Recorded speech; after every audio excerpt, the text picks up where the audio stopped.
नमस्ते स्टूडेंट्स। हिंदी में आज मैं स्पर्श पुस्तक के पाठ 4 वैज्ञानिक चेतना के वाहक चंद्रशेखर वेंकट रमन का शेष भाग पढ़ाने जा रही हूँ। रमन ने अनेक ठोस, द्रवों और तरल पदार्थों पर प्रकाश की किरण के प्रभाव का अध्ययन किया। उन्होंने पाया कि जब एक वर्णीय प्रकाश की किरण किसी तरल या ठोस रवेदार पदार्थ से गुजरती है तो गुजरने के बाद उसके वर्ण में परिवर्तन आता है। वजह यह होती है कि एक वर्णीय प्रकाश की किरण के फोटोन जब तरल या ठोस रवे से गुजरते हैं हुए इनके अणुओं से टकराते हैं तो इस टकराव के परिणाम स्वरूप वे या तो ऊर्जा का कुछ अंश खो देते हैं या पा जाते हैं। दोनों ही स्थितियां प्रकाश के वर्ण रंग में बदलाव लाती हैं। एक वर्णीय प्रकाश की किरणों में सबसे अधिक ऊर्जा बैंगनी रंग के प्रकाश में होती है। बैंगनी के बाद क्रमशः नीले, आसमानी, हरे, पीले, नारंगी और लाल वर्ण का नंबर आता है। इसको थोड़ा समझिए। मैं तो साइंस टीचर नहीं हूँ, फिर भी मैं बोल रही हूँ कि जो एक वर्णीय प्रकाश बोल रहे हैं मतलब व्हाइट लाइट, जो सूरज की रोशनी है, उसमें ढेर सारे रंग छिपे होते हैं। वह जैसे ही किसी सॉलिड या लिक्विड चीज से टकराते हैं और उसके पार जाते हैं तो उसमें कलर्स डिफरेंशिएट होते हैं। आपने प्रिज्म से देखा होगा, प्रिज्म एक सॉलिड है। जैसे ही आप उसे रोशनी के सामने, एक वर्णीय रोशनी के सामने रखते हैं, प्रकाश के सामने रखते हैं तो ढेर सारे कलर्स बाहर आते हैं। उसमें जो सबसे ज्यादा इफेक्टिव होता है वो है पर्पल कलर, बैंगनी। उसके बाद ब्लू, फिर लाइट ब्लू, हरा, पीला, नारंगी और लास्ट में जो सबसे कम इफेक्टिव है वो है रेड। इस प्रकार लाल वर्णीय प्रकाश की ऊर्जा सबसे कम होती है।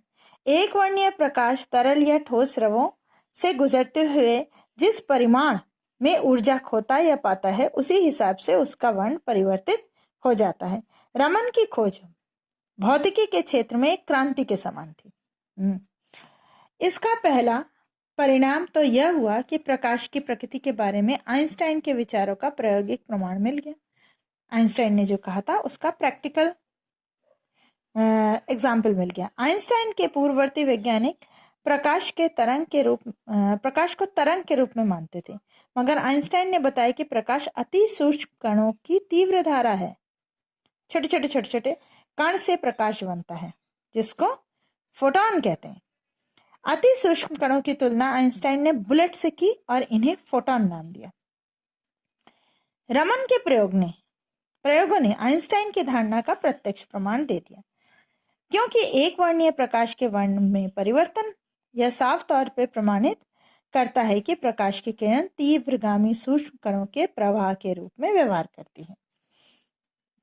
बहुत तेज छोटे छोटे कणों का एक समूह है एक प्रकाश।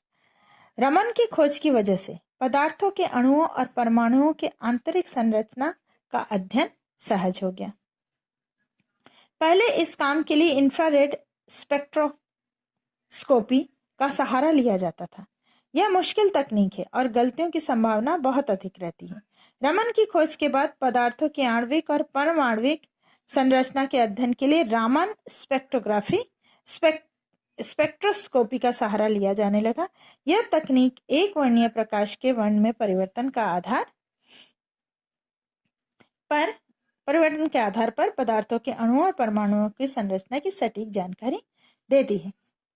ये रमन ने इन्वेंट किया स्पेक्ट्रोस्कोपी, जिससे कि पदार्थों के अणु और परमाणुओं का जो काउंटिंग है एटम की काउंटिंग में आसानी हुई। से पदार्थों का संश्लेषण प्रयोगशाला में करना तथा अनेक उपयोगी पदार्थों का कृत्रिम रूप से निर्माण संभव हो गया। रमन प्रभाव की खोज ने रमन को विश्व की चोटी के वैज्ञानिकों की पंक्ति में ला खड़ा किया। पुरस्कारों और सम्मानों की तो जैसे झड़ी सी लगी रही। उन्हें सन 1924 में रॉयल सोसाइटी की सदस्यता से सम्मानित किया गया। सन 1929 में उन्हें सर की उपाधि प्रदान की गई। ठीक अगले ही साल उन्हें विश्व के सर्वोच्च पुरस्कार भौतिकी के नोबेल पुरस्कार से सम्मानित किया गया 1930 में।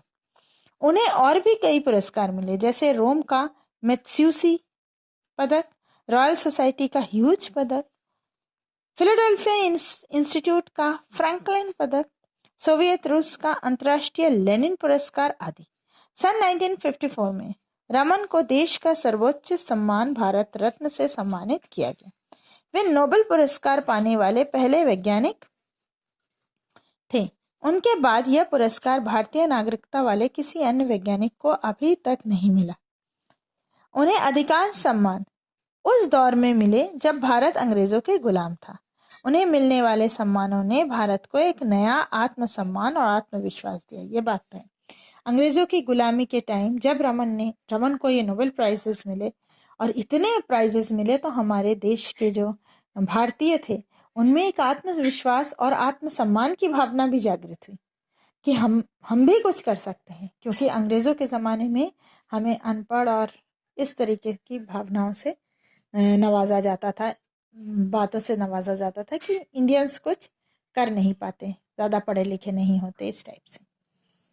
भारतीय संस्कृति से रमन को हमेशा ही गहरा लगाव रहा। उन्होंने अपनी भारतीय पहचान को हमेशा अक्षुण्ण रखा। अंतर्राष्ट्रीय प्रसिद्धि के बाद भी उन्होंने अपने दक्षिण भारतीय पहनावे को नहीं छोड़ा। वे कट्टर शाकाहारी थे और मदिरा से सख्त परहेज रखते थे। जब नोबेल पुरस्कार प्राप्त करने स्टॉकहोम गए तो वहां उन्होंने अल्कोहल पर रमन प्रभाव का प्रदर्शन किया। बाद में आयोजित पार्टी में जब उन्हें शराब पीने से इनकार किया तो एक आयोजक ने परिहास में उनसे कहा कि रमन ने जब अल्कोहल पर रमन प्रभाव का प्रदर्शन कर हमें आह्लादित करने में कोई कसर नहीं छोड़ी, तो रमन पर अल्कोहल के प्रभाव का प्रदर्शन करने से परहेज क्यों। उन्होंने मजाक किया। वो ड्रिंक नहीं करते थे, वेजिटेरियंस थे और हमेशा ही साउथ इंडियन ड्रेस में रहते थे। जब पार्टी हुई नोबेल प्राइज मिलने के बाद, तो एक व्यक्ति ने मजाक किया कि रमन ने तो अल्कोहल पर अपना प्रभाव दिखाया है प्रैक्टिकली, अब रमन पर अल्कोहल का क्या प्रभाव होता है वो क्यों नहीं दिखाना चाहते। रमन के वैज्ञानिक व्यक्तित्व के प्रयोगों और शोध पत्र लेखन तक ही सिमटा हुआ नहीं था। उनके अंदर एक राष्ट्रीय चेतना थी और वे देश में वैज्ञानिक दृष्टि और चिंतन के विकास के प्रति समर्पित थे। उन्हें अपने शुरुआती दिन हमेशा ही याद रहे।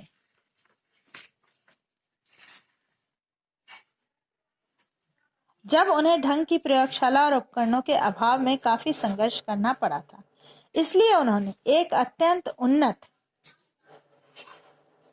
प्रयोगशाला और शोध संस्थान की स्थापना की जो बेंगलोर में स्थित है और उन्हीं के नाम पर रमन रिसर्च इंस्टीट्यूट नाम से जानी जाती है। भौतिक शास्त्र में अनुसंधान को बढ़ावा देने के लिए उन्होंने इंडियन जर्नल ऑफ फिजिक्स नामक शोध पत्रिका प्रारंभ की। अपने जीवन काल में उन्होंने सैकड़ों शोध छात्रों का मार्गदर्शन किया। पीएचडी करने वाले ढेर सारे स्टूडेंट्स को उन्होंने वे दिखाया, गाइड बने उनके। जिस प्रकार एक दीपक से अन्य कई दीपक जल उठते हैं, उसी प्रकार उनके शोध छात्रों ने आगे चलकर काफी अच्छा काम किया। उन्हीं में से कई छात्र बाद में उच्च पदों पर प्रतिष्ठित हुए। विज्ञान के प्रचार प्रसार के लिए वे करंट साइंस नामक एक पत्रिका का भी संपादन करते थे। रमन प्रभाव केवल प्रकाश की किरणों तक ही सिमटा नहीं था। उन्होंने अपने व्यक्तित्व के प्रकाश की किरणों से पूरे देश को आलोकित और प्रभावित किया। उनकी मृत्यु 21 नवंबर 1970 के दिन 82 वर्ष की आयु में हुई। रमन वैज्ञानिक चेतना और दृष्टि की साक्षात प्रतिमूर्ति थे। उन्होंने हमें हमेशा ही यह संदेश दिया कि हम अपने आसपास घट रही विभिन्न प्राकृतिक घटनाओं की छानबीन एक वैज्ञानिक दृष्टि से करें। तभी तो उन्होंने संगीत के सुर, ताल और प्रकाश की किरणों की आभा के अंदर से वैज्ञानिक सिद्धांत खोज निकाले। हमारे आसपास ऐसी न जाने कितनी ही चीजें बिखरी पड़ी हैं जो अपने पात्र की तलाश में हैं। जरूरत है रमन के जीवन से प्रेरणा लेने की और प्रकृति के बीच छुपे वैज्ञानिक रहस्य का भेदन करने की।